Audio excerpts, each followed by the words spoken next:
Hello. Hi. Welcome to our show.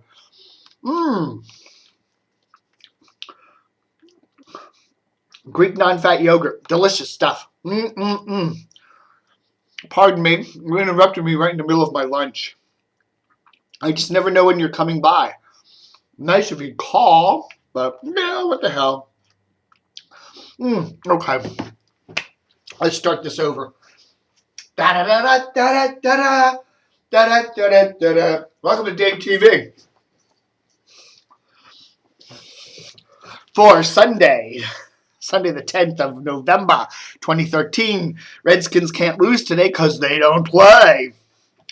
After that wonderful game against Minnesota last Thursday when they were ahead, and I went to bed and woke up and they lost. Anyhow, so what's on the what stuff am I watching on the DVD player? Here's three things I've watched this weekend. Brazil, wonderful Terry Gilliam, Jonathan Pryce. I love this movie. Or else I wouldn't be watching it. Mr. Arkadin, some weird Orson Welles, freaky stuff here. I highly recommend it. And, of course, one of the best movies ever. Really love this movie. Albert Brooks, Julie Haggerty, and Lost in America. Highly recommend this one if you've never seen it. You will love it. It is fascinatingly good. Funny, charming, whatever. So today we're going to look at the Washington Post a little bit, okay? The great Washington Post, which has even gotten more greater and better than since Mr. Bezos bought it. I mean, really. Tongue-in-cheek. Anyhow, front page story on the Metro section. Time is worth the money for Beltway toll users. It basically says, you know, if you got to pay $5, $10 to take a couple exits on the Beltway using those fancy schmancy toll lanes, it's really worth it. And all these people testify how great that is. You know, their time is worth $10 to go 2 miles. And that's fine. You know, they want to write an article like that. But then, and I had this all set up earlier. Now I'm all disorganized. Where was them? This is going to drive me nuts now. And then, if you go to the A section, what's this? What's this? It's an ad for the toll lanes. Of course, Washington Post runs a lot of these express lane ads. But, you know, there's one in the very same edition that features this article. Now, let's go to the end of that article. Let's just see. Is there a little disclaimer that we're writing about a major advertiser in our paper? C7. Where does this jump to? C2 it jumps to. Why did I say C7? This paper, it's just gray and old and it jumps. No, I don't see any disclaimer at the end of this saying that we're writing about one of our big advertisers here at the paper.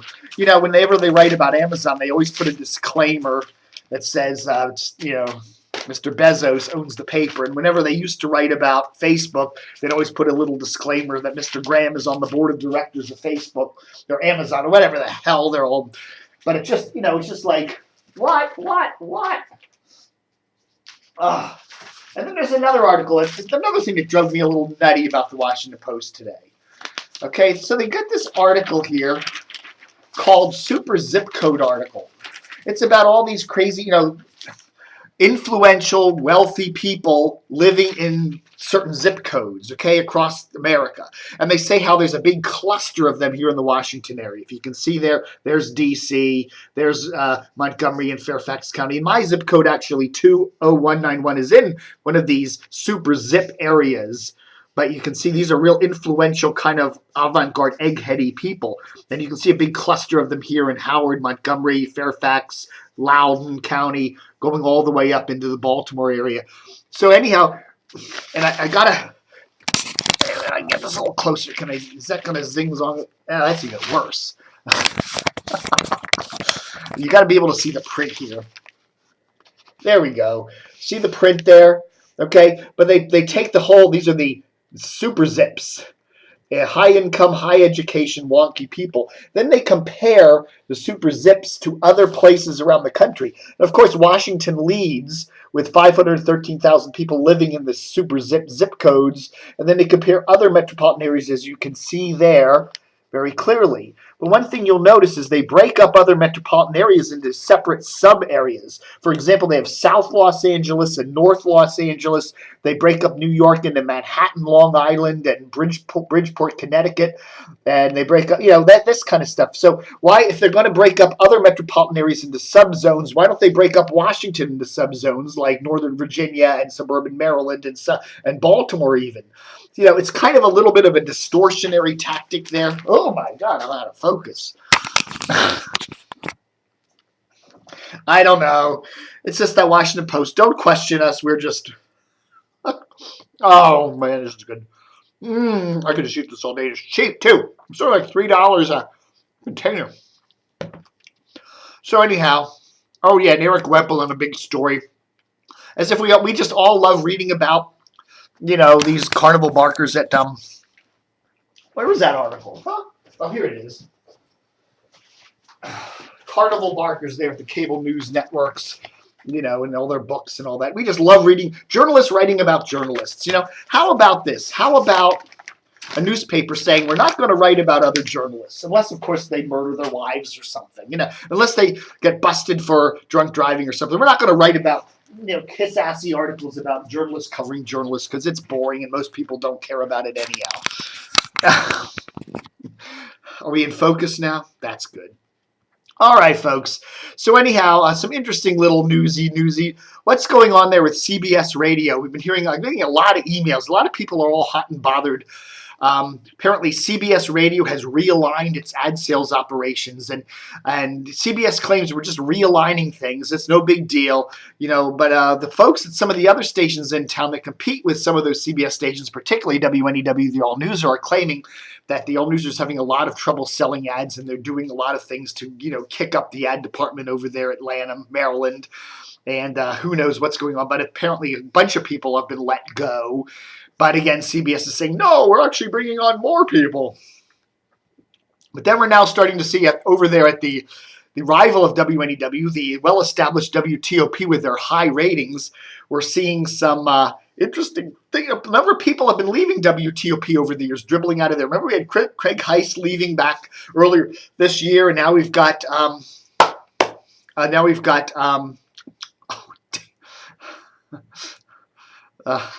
see, Brain, Mark Fishbein. What is it? Come on, Hank Silverberg. I'm sorry. Mark Fishbein, Hank Silverberg has gone from WTOP after 15 years. And what's up with that? Well, a lot of my sources tell me it's all because of Laurie Cantillo. I think that's how you pronounce her name, Cantillo, whatever. Laurie came to WTOP a year or two or three ago. She came from, I believe, WABC up in New York, which is a news talker. Came down here, and she's now the program director, or the upcoming program director. Jim Farley, who's head of programming, he's vice president of programming there at TOP. He's going to be retiring at the end of the year, and Laurie's going to be basically taking his place. And apparently, we're hearing from a lot of people that she wants the station to sound younger and more enthusiastic, and so she's getting a lot of these old farts out of there. And I guess Hank is seen as an old fart along with Craig Heist and some of the other folks. I don't know. That's what we're hearing. I'm just saying it, I like Hank. He's a cool guy. I've never met Hank. I've never met Laurie. But anyhow, interesting to see what's going on over there. Dave Ross. Now another shakeup. So we're seeing some, a little bit of shakeup there, and with the big all newsers in town. We're seeing some shakeup too at Channel 5. A lot of people have been leaving Channel 5 over the years, and kind of a lot of turmoil over there. And a lot of people aren't really thrilled with Tony Perkins now taking the evening shift there. They just say he is just not an evening kind of guy. We like him in mornings. We don't like him in evenings. He doesn't have that intensity that Brian Bolter had. Brian Bolter had that kind of bolt.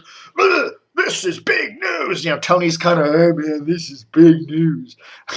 Dave Ross leaving Channel 5 after 18 years. And we're hearing there's a lot of shakeup going on there in the management of Channel 5. They've got some new folks, in charge over there, and apparently the station isn't meeting its profitability goals, and there's a lot of pressure from New York and the folks at Fox. So we're seeing some interesting things there, and again, we're seeing a lot of turmoil there over at Channel 7, and a lot of nervousness. Well, not a lot of turmoil yet, but a lot of pins and needles nervousness. As Sinclair prepares to come over and take over Channel 7 sometime in early 2014. So we shall see what's going on there. Also, some interesting news. If you lived in the Washington area back in the 70s or 60s, you remember WEAM, WEAM 1390. Their transmitter site is still around. It's there just off of what's the place? Crimmins Lane, which is in Falls Church, actually part of Fairfax County, just across the Arlington County line there.